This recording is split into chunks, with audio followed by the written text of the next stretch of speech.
চলচ্চিত্রের রমনায়ক সালমান শাহর মৃত্যু প্রায় ৩ দশক পর নতুন করে আলোচনায় হত্যা মামলা। বিমানবন্দর থেকে গ্রেপ্তার হয়েছে মামলার অন্যতম আসামি খল অভিনেতা ডন।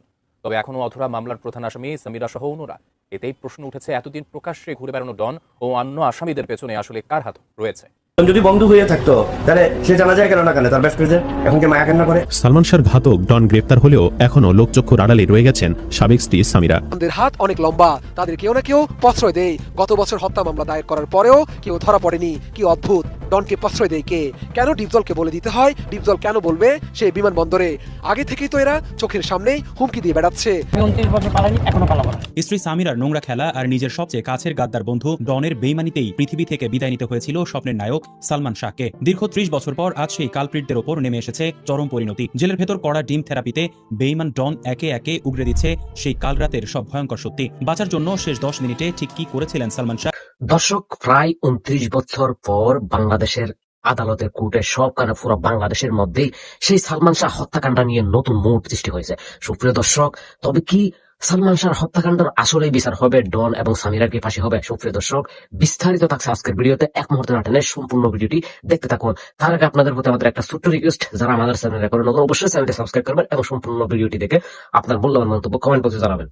থাকতো তাহলে সে জানা যায় কেন না কেন তার বেস্ট ফ্রেন্ড এখন কি মায়া কান্না করে। সালমান শাহর ঘাতক ডন গ্রেপ্তার হলেও এখনো লোকচক্ষুর আড়ালে রয়ে গেছেন সাবেক স্ত্রী সামিরা।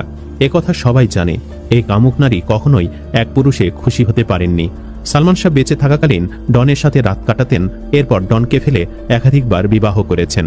সালমান শাহর ম্যানেজার জানিয়েছেন, একদিন তিনি নায়কের বাসায় গিয়ে হাতে নাতে নগ্ন অবস্থায় অন্য পুরুষের সাথে ধরে ফেলেন সামিরাকে। প্রশ্ন হচ্ছে, সে সময় কার সাথে যৌনাচারে মেতেছিল সামিরা? সবকিছু দেখে ফেলার পর কি ঘটেছিল ম্যানেজার মোহাম্মদ মনসুর আলীর সাথে? সবকিছু জানার পর কি করেছিলেন সালমান শাহ? এসব অতি চাঞ্চল্যকর সব বিষয় নিয়ে আলোচনা করব জীবনের কথার এই ভিডিওতে। বিস্তারিত জানতে ভিডিওটি 1 সেকেন্ডও না টেনে শেষ পর্যন্ত দেখতে থাকুন। ডন গ্রেপ্তার হওয়ার পর চারদিকে এখন একটাই দাবি, সামিরাকে যেন অতি দ্রুত গ্রেপ্তার করা হোক। একই দাবি সালমান শাহের ম্যানেজার মনসুর আলীরও। সম্প্রতি তিনি একটা সাক্ষাৎকার দিয়েছেন, সেখানে নায়কের শিডিউল মেইনটেইন করা ম্যানেজার মনসুর আলী জানালেন, তিনি একবার যে দৃশ্য দেখেছিলেন তা অবাক করে দিয়েছে গোটা দেশবাসীকে। মনসুর আলী বলেছেন, নায়িকা মৌসুমীর সঙ্গে সালমান শাহর 4টি ছবি আলোচিত এবং সুপারহিট হয়েছিল এবং একটি সুন্দর জুটিও তৈরি হয়েছিল। কারণ আমি সালমান শাহর চলচ্চিত্রের ক্যারিয়ারের শুরু থেকেই দায়িত্বপ্রাপ্ত পিএস হিসেবে কাজ করে আসছিলাম। তিনি আমাকে পছন্দ করে চাকুরিটি দিয়েছিলেন, আমিও নিষ্ঠার সহিত দায়িত্ব পালন করতে থাকি। 1992 সালের ঘটনা, সালমান শাহ কেবলই ফিল্মে এসেছেন এবং ওই সময় বিয়ে করেন সামিরা হককে। 1992 সালে কিয়ামত থেকে কিয়ামত চলচ্চিত্রের মাধ্যমে সোহানুর রহমান সোহানির হাত ধরে রূপালী পর্দায় পা রাখেন সালমান শাহ। একই ছবিতে আত্মপ্রকাশ ঘটে নায়িকা মৌসুমীরও। ছবিটির মুক্তি পায় 1993 সালে এবং মুক্তির পরপরই তা বক্স অফিসে এক নজিরবিহীন আলোড়ন সৃষ্টি করে। তরুণ প্রজন্মের কাছে সালমান শাহ হয়ে ওঠেন এক অনন্য আইকন। প্রথম ছবি আকাশচুম্বী সাফল্যের পর একের পর এক হিট ছবি উপহার দিতে থাকেন এই নায়ক। সে সময় মৌসুমীর সঙ্গে তার জুটি অত্যন্ত জনপ্রিয়তা পায়। অন্তরে অন্তরে, স্নেহের প্রতিদান এবং দেনমোহরের মতো পরপর কয়েকটি চলচ্চিত্র নির্মাণের মাধ্যমে এই দুই তারকা ঢাকায় চলচ্চিত্রের সবচেয়ে সফল ও কাঙ্ক্ষিত জুটি হিসেবে নিজেদের প্রতিষ্ঠিত করেন।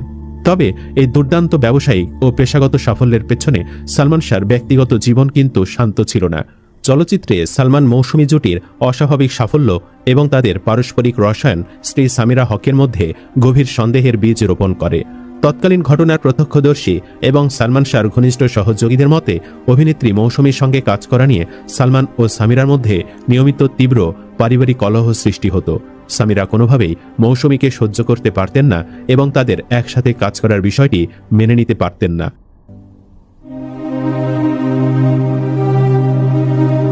স্ত্রী সামিরার এই ক্রমাগত মানসিক চাপ ও গৃহ বিবাদের কারণে এক পর্যায়ে সালমান শাহ নিজের ক্যারিয়ারের চরম সফল এক জুটিকে ভেঙে দিতে বাধ্য হন।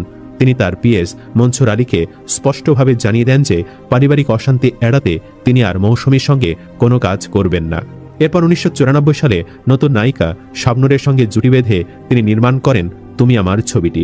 সিনেমাটি মুক্তি পাওয়ার পর তা আগের সব রেকর্ড ভেঙে বিশাল সফলতা অর্জন করে। এরপর থেকেই সালমান শাবনূর জুটির এক নতুন যুগের সূচনা হয়, যা বাংলা চলচ্চিত্রের ইতিহাসের অন্যতম সফল জুটি হিসেবে আজও বিবেচিত হয়। কিন্তু চিত্রনায়িকা পরিবর্তন হলেও সালমানের পারিবারিক জীবনে শান্তির দেখা মেলেনি। এরপর মনসুর আলী দেন সবচেয়ে অবাক করা তথ্যটি। মনসুর আরও বলেন, ছবির নাম স্বপ্নের নায়ক। এ ছবির শুটিং চলছিল এফডিসিতে, কিন্তু সালমান ভাই এবং তার সহকারী আবুল তার কোটি আনতে ভুলে গেছেন। তখন আমাকে বাসায় পাঠালো। মেইন গেটের লক খুলে আমি আকস্মিক ভেতরে রুমে গেলাম এবং ভাবি ভাবি বলে ডাকতে লাগলাম। সামিরা ভাবির বেডরুমের দিকে এগুতে থাকলাম। তখন সামিরা ভাবি তার বেডরুম থেকে দৌড়ে ড্রয়িং রুমের বাথরুমে ঢুকলেন আমার সামনে দিয়ে। তার পরনে কোনো কাপড় ছিল না, এমনকি একটি সুতোও ছিল না। আমি তো ভয়ে কাঁপতে শুরু করলাম। তারপর সামিরা ভাবি বাথরুম থেকে মাথাটা বের করে বডি ভেতরে রেখে আমাকে বললেন, মনসুর, তুমি আর আসার সময় পেলে না? তখন আমি বললাম, ভাবি, ভাই তো একটি জিনিস ছেড়ে গেছেন, তাই আমাকে নিতে পাঠালেন। তখন ভাবি বললেন, সালমানের ড্রেসের রুমে গিয়ে দেখো। আমি ড্রেস রুমে গিয়ে খুঁজে পেলাম। ততক্ষণে সামিরা ভাবি ড্রেস পরে আমার সামনে এসে আমাকে বিদায় দিলেন। ঢাকায় চলচ্চিত্রের অমর নায়ক সালমান শাহর মৃত্যুর প্রায় 3 দশক পর নতুন করে আলোচনায় হত্যা মামলা। বিমানবন্দর থেকে গ্রেপ্তার হয়েছে মামলার অন্যতম আসামি খল অভিনেতা ডন। তবে এখনও অধরা মামলার প্রধান আসামি সামিরা সহ অন্যরা। এতেই প্রশ্ন উঠেছে, এতদিন প্রকাশ্যে ঘুরে বেড়ানো ডন ও অন্য আসামিদের পেছনে আসলে কার হাত রয়েছে? বিষয়টি নিয়ে মুখ খুলেছেন নায়কের মা নীলা চৌধুরী। বিস্তারিত শাহাদাত রিফাতের রিপোর্টে।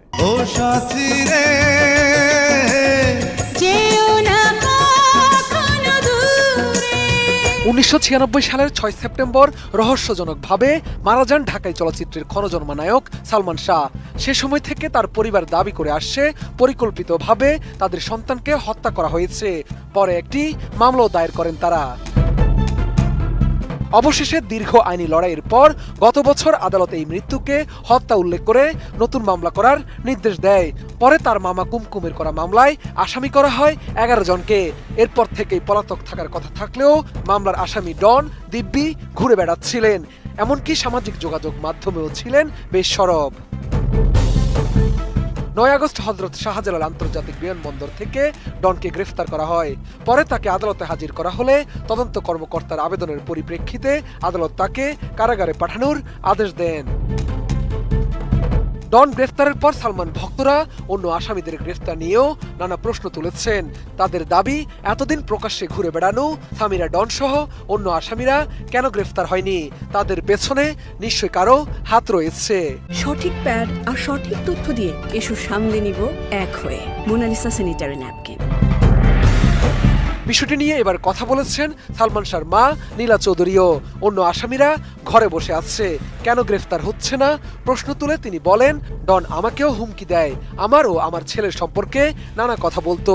আইনকে সে যা ইচ্ছা তাই মনে করে, পরোয়া করে না। পেছনে কারো হাত না থাকলে কেন সে আসামি হয়েও নানা আয়োজনে থাকতো? কেন সে বড় বড় কথা বলতো? নীলা চৌধুরী আরো বলেন, ডন সবসময় বলে এসেছে সালমান তার বন্ধু। এ কথাটাও সঠিক নয়। সে কিভাবে আমার ছেলের বন্ধু হয়? তাকে সালমান আশ্রয় দিয়েছিল আমার বাসায়, আমাদের বাসায় মাঝে মধ্যে থাকতো সে। পরে দেখা গেল তারা ভালো নয়, তখন ডনকে বের করে দেয়া হয়। সামিরা ও তারা ছিল একই রকম, এদের কারো ভালো উদ্দেশ্য ছিল না। সে সালমানের জামা কাপড় পরতো, টাকাও নিত। এই বিশ্বাসঘাতকেরা কখনোই স্বার্থ ছাড়া কারো বন্ধু হয় না। সালমান শর্মা নীলা চৌধুরী মনে করেন, ডনদের হাত অনেক লম্বা, তাদের কেউ না কেউ প্রশ্রয় দেয়। গত বছর হত্যা মামলা দায়ের করার পরেও কেউ ধরা পড়েনি। কি অদ্ভুত, ডনকে প্রশ্রয় দেয় কে? কেন ডিপজলকে বলে দিতে হয়? ডিপজল কেন বলবে সেই বিমানবন্দরে? আগে থেকেই তো এরা চোখের সামনেই হুমকি দিয়ে বেড়াচ্ছে।